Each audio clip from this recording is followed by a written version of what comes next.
They never say never at Liverpool, but they're very confident with the window so far. I think we may see a swoop based on injuries, but they don't buy players for the sake of it. This video is being brought to you with thanks to our friends at Surfshark. Surfshark is an app or browser extension that allows you to not only browse the internet entirely anonymously, but also very securely. Surfshark will secure your data with industry-leading measures using uncrackable encryption and the most secure VPN protocols. One subscription with Surfshark will work across all of your devices. I use it for unlocking things like American Netflix. We also use it if we want to watch our Canadian DAZN account and a couple of other bits and pieces. The good news is you can get 83% off. That's right, I did say 83% off. And an additional 3 months free using the Anfield agenda link in the description. They've also got a really credible and unique 30-day money back guarantee. If you don't like Surfshark, it doesn't meet your needs, which I'm going to be honest with you, it will and you won't. But if you do, if you want to change, Surfshark give you 30 days to change your mind. Why not give Surfshark a try? You'll be supporting us here at Anfield Agenda and you'll be treating yourself to the best VPN provider out there, bar none. Right, let's talk midfielders, Chris, and let's start off with a bit of bad news maybe. Paul Joyce, somebody who doesn't fuck around when it comes to transfers. You know, he says nothing and then all of a sudden, boom, or he says nothing and all of a sudden he'll say something negative.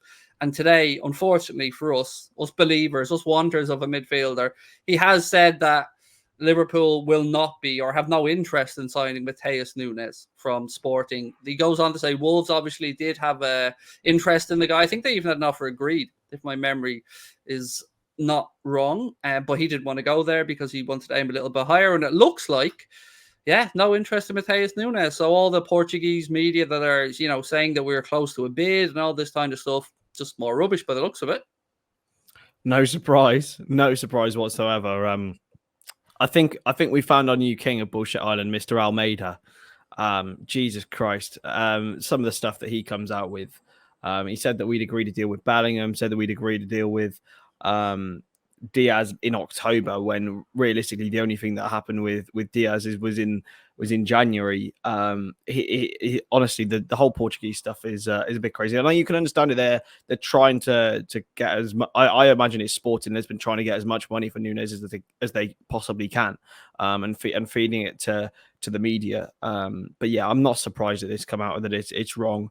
And to be honest, if Paul Joyce says no to something, it's not going to happen.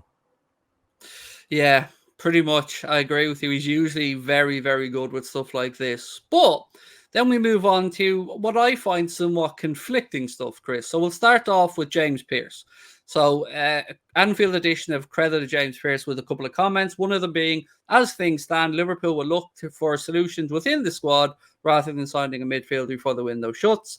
Then another one about Bellingham saying Dortmund just won't sell in this window. No news there. Then Ben Jacobs on a show, the Done Deal show. I'm feigning my ignorance here. I don't know what that is.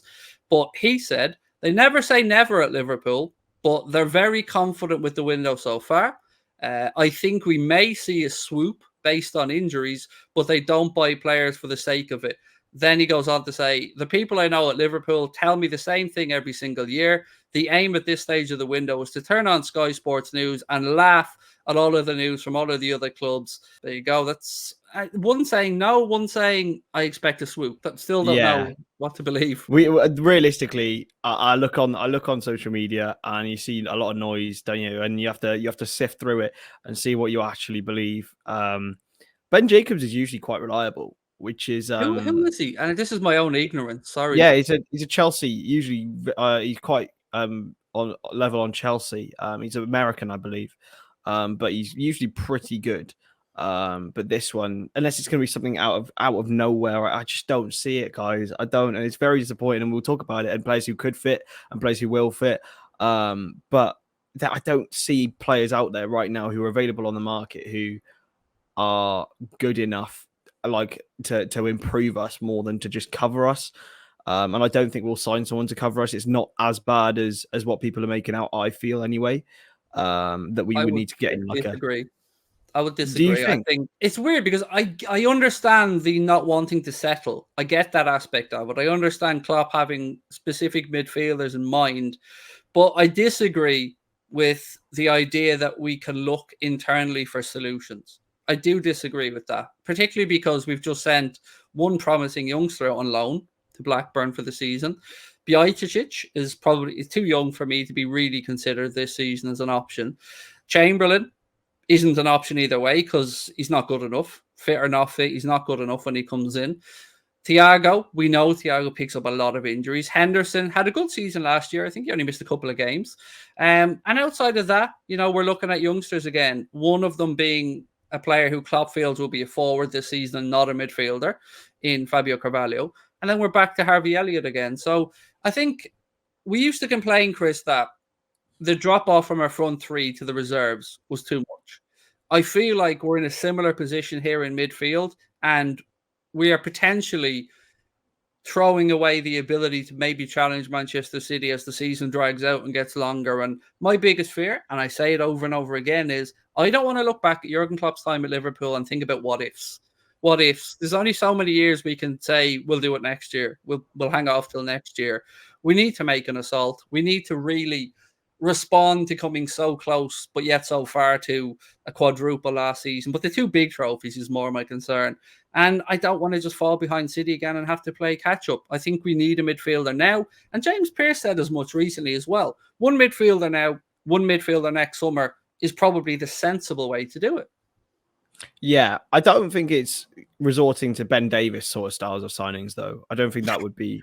Who? Never heard of him. Yeah, Never heard exactly. of him. Well, no. Realistically, all he is a little bit of profit in Liverpool's bank account at this present moment in time. Ben Davis out for quadruple the money, whatever it was that we bought him in for. It's not one of those, but like I'm still firmly a believer in waiting for a option that is going to help us improve and be different to others to bring in. I wouldn't say, for example, I don't know, Ashley Westwood from Burnley became available. I wouldn't go after him. Like, it's not that desperate of a situation, I don't think. Yeah, but we are in a window, Chris, where Ruben Neves and Yuri Tielemans are both in the last year of their contracts and both Premier League tried and tested. Now, I don't think Tielemans would be a good fit personally, but I do think that Neves could do more than a job. Yeah, I'd be very keen if that actually happened. And clearly, he would be available with a year left on his contract. That's the thing. But Wolves will probably stand tight. They know that Liverpool will be looking for a midfielder or even Leicester if they want to go and get Yuri Tielemans. It would be the same because of we're in this situation. So yeah, I think Neves would be ideal and price wise as well.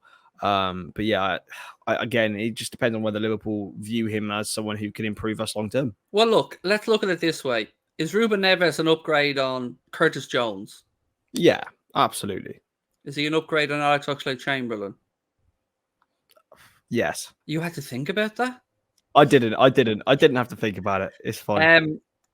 He's probably an upgrade on James Milner for a different reason. Not because Milner's not. Yeah. I think Milner's brilliant to have around as a versatility player.